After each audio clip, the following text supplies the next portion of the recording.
Hello guys, welcome to easy way. चलेगा। तो आज के सेशन से जावास्क्रिप्ट एक बार स्टार्ट कर रहे हैं। अब सबसे पहले जावास्क्रिप्ट क्या होता है, ये आपका क्यों इतना इम्पोर्टेंट है, ये सारी चीजें एक बार अपने को डिस्कस कर लेते हैं। चलेगा। तो सबसे पहले एक बार अपन जावास्क्रिप्ट देखते हैं। जावास्क्रिप्ट क्या है? तो जावास्क्रिप्ट बेसिकली एक अपने पास में क्या है, लैंग्वेज है। जावास्क्रिप्ट कहाँ पे काम में आती है? तो जावास्क्रिप्ट बेसिकली आप जब भी वेब डेवलपमेंट करते हैं, तो वेब डेवलपमेंट के अंदर जो जावास्क्रिप्ट एक लैंग्वेज है, ये जावास्क्रिप्ट बेसिकली आपका मोस्ट इंपोर्टेंट यहाँ पे रोल क्या करती है, प्ले करती है। अब जावास्क्रिप्ट मोस्ट इंपोर्टेंट क्यों हो जाती है? जावास्क्रिप्ट मोस्ट इंपोर्टेंट इसलिए हो जाती है कि जब भी आप वेब डेवलपमेंट करते हैं, वेब डेवलपमेंट के अंदर आप जब भी फ्रंट एंड करते हैं, आप जब भी बैक एंड करते हैं, आप कोई भी डेटाबेस से कनेक्टिविटी करते हैं, तो हर एक पार्ट के अंदर आपको क्या काम में आती है, हर एक पार्ट के अंदर आपको जावास्क्रिप्ट काम में आती है। तो इसलिए जावा स्क्रिप्ट को थोड़ा सा मास्टरी करना, थोड़ा सा अपने लिए क्या हो जाता है, एक बार इंपॉर्टेंट हो जाता है। ठीक है। तो जावास्क्रिप्ट के थ्रू अपन क्या कर सकते हैं, एक बार जावास्क्रिप्ट के थ्रू अपन अपने वेब पेज के अंदर क्या कर सकते हैं, चेंजेस कर सकते हैं। जावास्क्रिप्ट क्या होती है, जावास्क्रिप्ट के थ्रू अपन क्या क्या चीजें कर सकते हैं? तो जावास्क्रिप्ट बेसिकली आपका वो पार्ट इनेबल कर देती है जो कि आपकी वेबसाइट के अंदर, लेट्स से आपकी वेबसाइट के अंदर आपको कोई भी चेंजेस लाने हैं, तो आप किसके थ्रू कर सकते हो, जावास्क्रिप्ट के थ्रू एक बार कर सकते हो। जावास्क्रिप्ट आपका आपकी वेबसाइट के अंदर, आपकी आप वेबसाइट बोल सकते हो या वेब ऐप आप इसको बोल सकते हो, उसके अंदर बेसिकली जान डालने का काम करती है। अब ये जान का मतलब क्या होता है? जावास्क्रिप्ट के थ्रू अपन क्या करते हैं, जितना भी लॉजिकल काम होता है, लॉजिकल यानी कि जितना भी लॉजिकल या फिर कोई भी कैलकुलेशन वाला काम जो होता है, वो सारा काम अपन किसके थ्रू करते हैं? तो वो होता है आपका जावा स्क्रिप्ट के थ्रू। चलेगा। तो ये वाला पार्ट हो गया अपने पास में। तो अब तक या फिर इससे पहले जो भी पार्ट अपन ने वेब डेवलपमेंट के अंदर कवर किया था, वो था अपने पास में HTML एंड CSS। यानी कि HTML और CSS से आप क्या कर सकते हो, किसी भी वेब पेज की आप स्ट्रक्चर क्रिएट कर सकते हो। लेकिन अब जब अपन जावास्क्रिप्ट देख रहे हैं, जावास्क्रिप्ट जब अपन पढ़ रहे हैं, तो जावास्क्रिप्ट के थ्रू आप क्या कर सकते हो, अपनी वेबसाइट के अंदर डायनामिक चेंजेस ला सकते हो। डायनामिक चेंजेस का मतलब क्या होता है? तो डायनेमिक चेंजेस का मतलब ये होता है कि मान लो कि फॉर एन एग्जांपल आप कोई भी वेबसाइट ओपन करते हो, उस वेबसाइट के क्लिक होने पे, उस वेबसाइट के क्लिक होने पे आपको क्या चीज ओपन करवानी है, क्या चीज आपको क्लोज करवानी है। तो ये सारा यानी कि किसके क्लिक पे, यानी कि किसके क्लिक पे आपको क्या चीज आपको ओपन करवानी है या क्या चीज आपको क्लोज करवानी है, वो सारा काम कौन करता है आपका? तो वो सारा काम करता है आपका जावास्क्रिप्ट। यानी कि जावास्क्रिप्ट के अंदर कुछ इवेंट्स होते हैं, इवेंट्स के थ्रू अपन क्या करते हैं, बेसिकली काम करते हैं। जावास्क्रिप्ट के थ्रू डायनामिक चेंजेस कर सकते हैं। डायनामिक चेंजेस का मतलब होता है, आपने कोई भी एक वेब पेज ओपन करा, इस वेब पेज के अंदर लेट्स से यहाँ पे अपने पास में एक इमेज रखी हुई है, यहाँ पे मैं इमेज रख देता हूँ, और यहाँ पे एक बार अपने पास में रखा हुआ है कंटेंट, और यहाँ पे एक अपने पास में क्या रखा हुआ है, एक बटन रखा हुआ है। इस बटन के क्लिक होने पे अगर आपके सामने एक कोई भी पॉपअप या फिर ऐसा कोई बॉक्स या ऐसा कोई एलिमेंट आपके सामने ओपन होके आ रहा है, ठीक है, जो कि यहाँ पे एग्जिस्ट ही नहीं करता था, जैसे ही आपने बटन के ऊपर क्या किया, क्लिक किया, और क्लिक करने के बाद में अपने पास में कोई एलिमेंट आ रहा है, इसका मतलब है कि आप अपनी वेबसाइट में क्या कर रहे हो, डायनेमिक चेंजेस ला रहे हो। डायनेमिक चेंजेस का मतलब ये है कि कोई भी ऐसा एलिमेंट जो कि पहले से वहां पे अवेलेबल नहीं है, लेकिन किसी बटन के क्लिक होने पे या फिर कोई आपने वहां पे क्या किया, कोई भी आपने वहां पे एक्शन परफॉर्म किया, ठीक है, लेट्स से आपने कहीं पे होवर किया, तो होवर करने पे वहां पे जो बॉक्स या कोई एलिमेंट आपके पास में या आपके सामने आ रहा है, उसको अपन बोलते हैं एक बार डायनेमिक चेंजेस। तो ये सारी चीजें, फॉर एन एग्जांपल, आप वेबसाइट्स के अंदर डायनेमिक चेंजेस क्या क्या देखते हैं? तो यहाँ पे आपने देखा होगा कई सारी वेबसाइट जैसे आप ओपन करते हैं, तो वेबसाइट्स के अंदर क्या होता है बेसिकली, तो वेबसाइट के अंदर बहुत सारे स्लाइडर्स लगे होते हैं जो कि क्लिक होने पे आपके क्या होते हैं, स्लाइड होते हैं। लेट्स से यहाँ पे अपने पास में कुछ इस तरीके के क्या होते हैं, कुछ स्लाइडर्स होते हैं। इसके क्लिक होने पे ये लेफ्ट साइड से स्लाइड होगा, इस बटन के क्लिक होने से ये राइट साइड से स्लाइड होगा। और कुछ स्लाइड्स में क्या होता है, एक बार ऑटो स्लाइड्स भी क्या होते हैं, ये रहते हैं। तो ये सारा काम आपका किसके थ्रू होता है बेसिकली, ये सारा काम होता है आपका जावास्क्रिप्ट के थ्रू। ठीक है, ये तो हो गया एक कॉन्सेप्ट। ठीक है। तो इसी तरीके के जितने भी चेंजेस हो गए, ये सारे चेंजेस आप किसके थ्रू अप्लाई करते हैं, तो ये सारे चेंजेस आप क्या करते हैं, एक बार जावास्क्रिप्ट के थ्रू अपन क्या करते हैं, अप्लाई करते हैं। अब ये तो हो गया जावास्क्रिप्ट का एक बार बेसिक सा इंट्रो, यानी कि जावास्क्रिप्ट के थ्रू अपन अपनी वेबसाइट में डायनेमिक चेंजेस ला सकते हैं, या फिर अपनी वेबसाइट के अंदर जितना भी लॉजिकल काम होगा वो सारा अपन किसके थ्रू करते हैं, एक बार जावास्क्रिप्ट के थ्रू करते हैं। चलेगा, तो अब यहाँ पे अपन चलते हैं, और ये बेसिक अंडरस्टैंडिंग एक बार जावास्क्रिप्ट की हो गई कि बेसिकली जावास्क्रिप्ट से अपन क्या क्या चीजें एक बार कर सकते हैं। अब यहाँ पे अपन आ जाते हैं मेन थिंग पे, और मेन थिंग अपने पास में ये है कि जावास्क्रिप्ट के थ्रू अपन बेसिकली क्या क्या चीजें एक बार अपन कवर करने वाले हैं।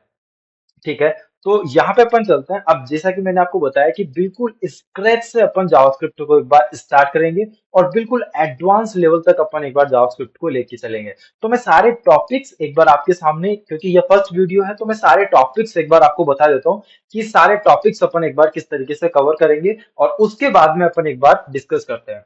तो सबसे पहले अपन देखेंगे बेसिकली जावास्क्रिप्ट का इंट्रोडक्शन, यानी कि जावास्क्रिप्ट क्या होती है, जावास्क्रिप्ट एक प्रोग्रामिंग लैंग्वेज है, ये किस तरीके से काम करती है, ये ब्राउजर पे काम करती है या वीएस कोड पे काम करती है, ये चलती कैसे है, इसकी बेसिक सिंटैक्स क्या होते हैं, इसको लिखा कैसे जाता है, इसका आउटपुट कहाँ पे देखा जाता है। ठीक है, तो ये सारा किस में आएगा, जावास्क्रिप्ट का बेसिक इंट्रोडक्शन में अपने पास में आएगा।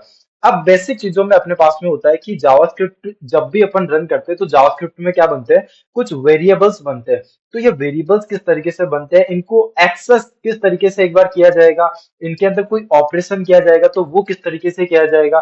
ठीक है, तो ये सारी चीजें किस में आती है, बेसिक्स में आती है। तो यहाँ पे अपन वेरिएबल्स कैसे बनाते हैं, उनको एक्सेस एक्सेस कैसे करते हैं, ठीक है, ये सारी चीजें देखने वाले हैं। उसके बाद में डेटा टाइप्स होते हैं जावास्क्रिप्ट के अंदर। तो डेटा टाइप्स का मतलब होता है कि आपके जो डेटा का टाइप है वो किस तरीके का है। तो जावास्क्रिप्ट के अंदर बेसिकली अपन कुछ डेटा टाइप्स के ऊपर काम करते हैं। फॉर एग्जांपल नंबर हो गया, तो नंबर के अंदर 1 2 3 ये कुछ इस तरीके के नंबर्स हो गए।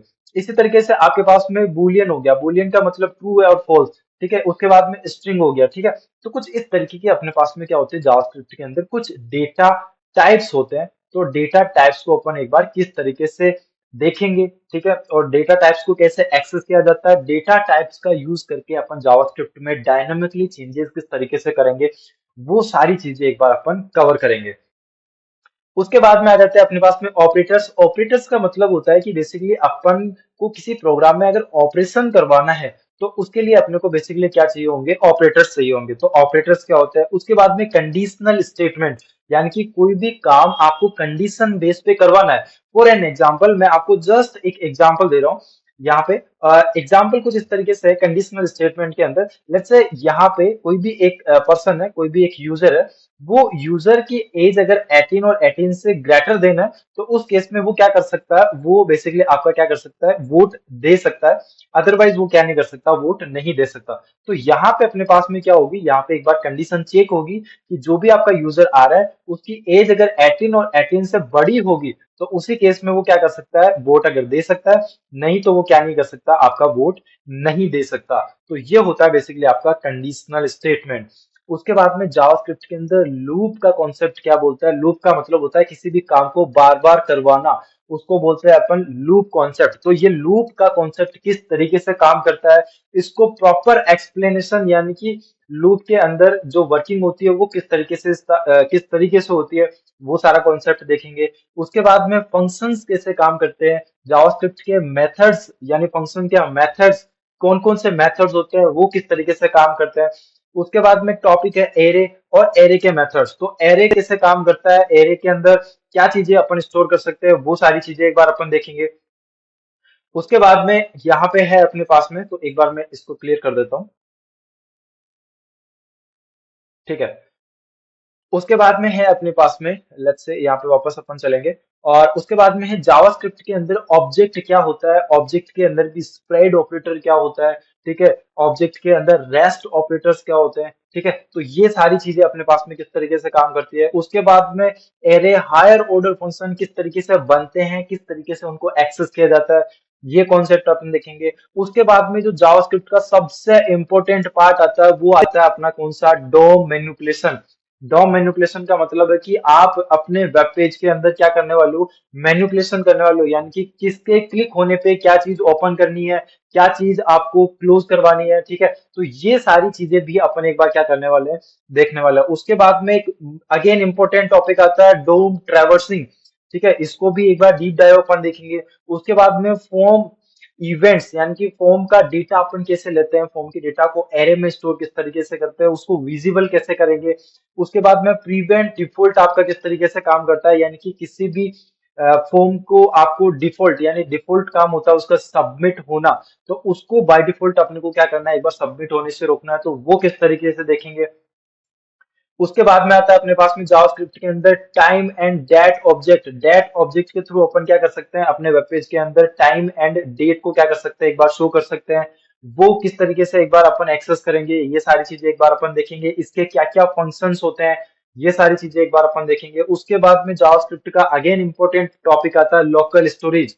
लोकल स्टोरेज का मतलब होता है आपके सिस्टम के अंदर बाय डिफॉल्ट ब्राउजर के अंदर क्या होती है, कुछ स्टोरेज होती है, फॉर एग्जांपल लोकल स्टोरेज हो गई, उसके बाद में कुकीज स्टोरेज हो गई, ठीक है। तो इस तरीके की स्टोरेज वाला पार्ट एक बार होता है, तो इसके अंदर डेटा किस तरीके से स्टोर होता है, की एंड वैल्यूज के पेयर क्या होते हैं, इस तरीके से अपन एक बार क्या करने वाले हैं, सारी चीजें एक बार देखने वाले हैं। कॉल बैक फंक्शन क्या होता है, प्रोमिसेस इंपॉर्टेंट पार्ट है यहाँ पे। अगेन यहाँ पे एक अपने पास में इंपॉर्टेंट पार्ट है प्रोमिसेस। जावास्क्रिप्ट के अंदर प्रोमिसेस को किस तरीके से हैंडल करते हैं। प्रोमिसेस के अंदर अपने पास में देन कैच क्या होता है, उसके बाद में ट्राई कैच क्या होता है, असिंक अवेट से अपन किस तरीके से प्रोमिसेस को हैंडल कर सकते हैं, ठीक है। तो ये सारा पार्ट अपन क्या करने वाले हैं, एक बार कवर करने वाले हैं इस कंप्लीट जावास्क्रिप्ट के एक बार कोर्स के अंदर, ठीक है। और उसके बाद में अपन क्या करने वाले हैं, तो उसके बाद में अपन करने वाले हैं fetch API with mini project. Fetch API क्या होता है, फैच एपीआई से अपन बेसिकली क्या करने वाले हैं, एक एपीआई को बेसिकली अपन क्या करने वाले हैं, फैच करने वाले हैं। नॉट इवन वन और सिंगल एपीआई, यहाँ पे अपन बहुत सारी एपीआई को एक बार फेच करेंगे। फेच करने का मतलब होता है कि एपीआई से डेटा लेके आके अपने प्रोजेक्ट के अंदर क्या करवाना है, उसको विजिबल करवाना है। तो डेटा को अपन एपीआई के थ्रू अपने प्रोजेक्ट के अंदर किस तरीके से अपन एक बार फेच करवाएंगे, उसको भी अपन क्या करने वाले एक बार देखने वाले हैं। और ये सारे कॉन्सेप्ट जो है, ये सारे जावास्क्रिप्ट के बहुत ही एडवांस कॉन्सेप्ट रहने वाले हैं, चलेगा।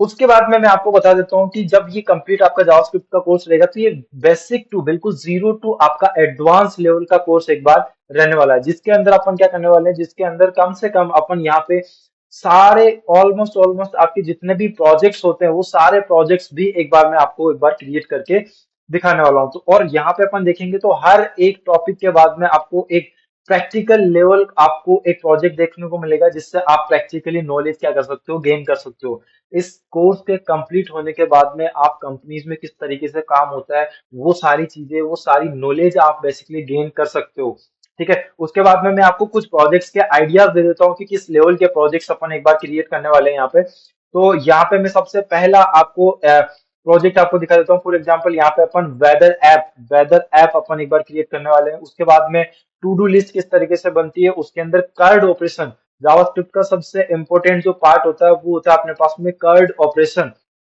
कर्ड ऑपरेशन किस तरीके से परफॉर्म होता है, कर्ड का मतलब होता है, सी का मतलब होता है क्रिएट ऑपरेशन, आर का मतलब होता है रीड ऑपरेशन, यू का मतलब होता है अपडेट ऑपरेशन, और उसके बाद में डी का मतलब होता है डिलीट ऑपरेशन।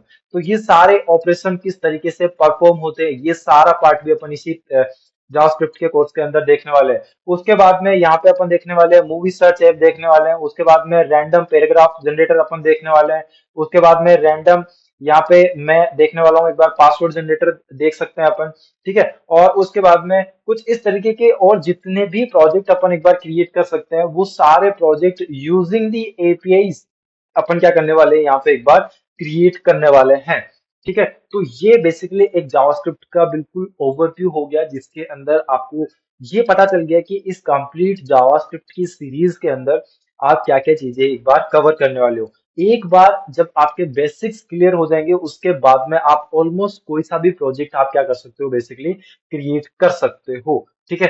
तो ये था आज के सेशन में, जहां पे आपको कंप्लीट ये पता चला कि बेसिकली जावास्क्रिप्ट का अपना जो स्ट्रक्चर है, कोर्स स्ट्रक्चर है, जो मॉड्यूल स्ट्रक्चर है, वो किस तरीके से एक बार चलने वाला है। अब ये जितनी भी चीजें मैंने बताई है, ये बिल्कुल टू दी पॉइंट चीजें हैं। इनके अलावा जितने भी मैं प्रोजेक्ट कराने वाला हूँ, इनके अलावा जितनी भी मैं प्रैक्टिकल चीजें आपको देने वाला हूँ, वो टोटली बिल्कुल अलग रहने वाली है। हर एक सेशन के अंदर आपको ऐसा कोई ना कोई एक प्रैक्टिकल प्रोजेक्ट आपको जरूर मिलेगा, जहां से आप क्या कर सकते हो, प्रैक्टिकली उस पार्ट को एक बार इम्प्लीमेंट कर सकते हो और अपने जावास्क्रिप्ट के कॉन्फिडेंस को अपने आप को एक बार अप स्किल कर सकते हो और अपने कॉन्फिडेंस को बूस्ट कर सकते हो। और मैं आपको इंश्योर करता हूं कि आपने अगर एक बार ये जावास्क्रिप्ट का कोर्स देख लिया, तो नॉट इवन आप बेसिक और बिगिनर डेवलपर रहेंगे, आप एक प्रो लेवल के डेवलपर आप क्या कर सकते हैं, बन सकते हैं। और मैं इस कोर्स को कुछ इसी तरीके से लेके चल रहा हूँ कि आप आगे चल के क्या कर सकते हो, किसी भी लाइब्रेरी या फिर आप किसी भी फ्रेमवर्क पे क्या हो सकते हो, एक बार स्विच हो सकते हो। तो अब यहाँ पे आपको थोड़ा सा आपको क्या करना है, यहाँ पे थोड़ा सा आपको हर एक सेशन को, हर एक लेक्चर को आपको थोड़ा सा ध्यान से एक बार जो चीजें मैं बता रहा हूँ उनको आपको प्रैक्टिकली अपने सिस्टम पे बैठ के इम्प्लीमेंट करना है। जितना मैं होमवर्क आपको देता हूँ, सारी चीजें बेसिकली आपको इम्प्लीमेंट करनी है। ठीक है, तो आज के सेशन को यहीं तक रखते हैं। ये केवल आपका ओवरव्यू सेशन है, जिसके अंदर आपको कोर्स मॉड्यूल के बारे में पता चला कि क्या क्या चीजें जावास्क्रिप्ट के अंदर बेसिकली होती है। और मैं आपको अगेन बता देता हूँ, जो वेब डेवलपमेंट की जो बैकबोन होती है, वो होती है, वेब डेवलपमेंट की जो बैकबोन है, ये है बेसिकली आपकी जावा स्क्रिप्ट। जावा स्क्रिप्ट अगर आपको आती है, तो आप फ्रंट एंड के अंदर अच्छी जॉब ले सकते हो। जावा स्क्रिप्ट अगर आपको आती है, आप बैक एंड के अंदर अच्छी जॉब ले सकते हो। जावा स्क्रिप्ट अगर आपको आती है, आप किसी भी फ्रेमवर्क पे क्या हो सकते हो, बेसिकली स्विच हो सकते हो। हर एक फ्रेमवर्क के अंदर आपकी जावा स्क्रिप्ट क्या होती है, मोस्ट इंपोर्टेंट पार्ट वहां पे प्ले करती है। तो अब यहाँ पे आपको जावा स्क्रिप्ट के लिए आपको ज्यादा और वेट नहीं करना। मैं हर एक दिन आपके लिए नया सेशन लेके आ रहा हूँ, जिसके अंदर कंप्लीट जावास्क्रिप्ट को मैं एक बार यहाँ पे डिफाइन करने वाला हूँ। ठीक है, और इतना इजी मैं आपको यहाँ पे पढ़ाने वाला हूँ, जितना आपने यूट्यूब पे पहले नहीं देखा होगा। ठीक है, तो अब सिंपल आपको करना क्या है, आपको दो काम करने हैं। एक तो आपको चैनल को अभी क्या कर देना है, सब्सक्राइब कर देना है। वीडियो अगर आप यहाँ तक देख रहे हो तो वीडियो को लाइक कर देना। ठीक है, प्लेलिस्ट को आप अपने ब्राउजर पे सेव कर सकते हैं और हर एक दिन आपको केवल एक वीडियो को क्या करना है, केवल एक वीडियो को आपको कंप्लीट करना है। इतना डीप डाइव मैं यहाँ पे कंटेंट लेके आ रहा हूँ कि यहाँ से आपको कहीं भी और चैनल पे आपको जाने की जरूरत नहीं पड़ेगी, ये मैं आपको बता रहा हूँ। चैनल को आपको बस सब्सक्राइब कर लेना है, वीडियो को लाइक कर देना है। चलेगा, मिलते हैं नेक्स्ट एक प्रैक्टिकल सेशन के अंदर, जहां पे फुल ऑन अपन जावास्क्रिप्ट को एक बार स्टार्ट कर रहे होंगे। चलिए गाइस, मिलते हैं नेक्स्ट वीडियो के अंदर। Thank you so much guys.